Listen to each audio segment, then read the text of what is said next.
our community is an inviting and wonderful place to live.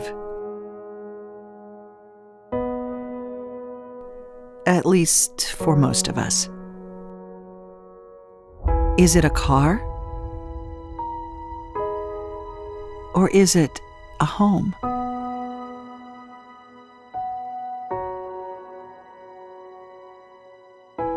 There are hundreds of homeless people in Rutherford and Cannon counties, which is why we offer shelter equal to 14,000 nights a year. Yes, sometimes even our small towns can have big city problems. As accommodating as our community is, some people get kicked to the curb, literally living their lives on the streets.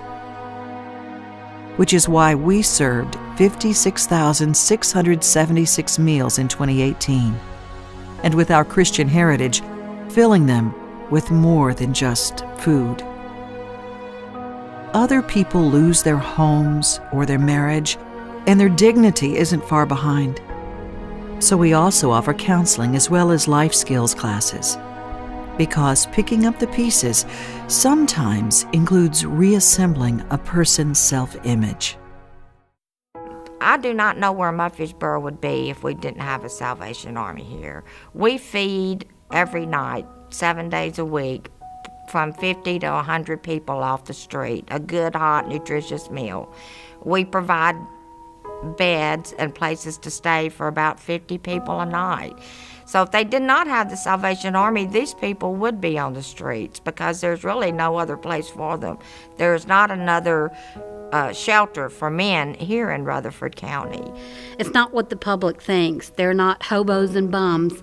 They're people who are down on their luck, and most of the community, whether they know it or not, are just about 2 paychecks from being where these people are. I'd been searching for a job for about 3 months and was unable to get any response for a job. And about in the 3-month time, I was starting to feel defeated and discouraged. So I went to my Heavenly Father in prayer, and I came back here to Salvation Army, and I had a message for me for a job opportunity in the field of what I do is being an auto mechanic.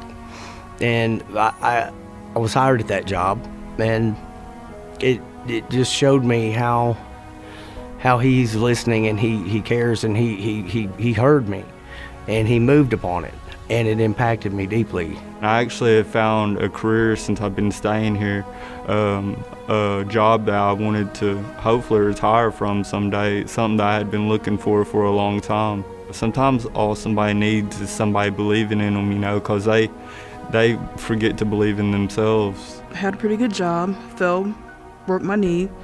My brother was fatally hit, passed on the way to Vanderbilt, and that left me by myself. And one of my aunts and I were talking, and she said, well, hey, let's try the Salvation Army. They may be able to help you out and hopefully get you back on your feet again. It feels like home.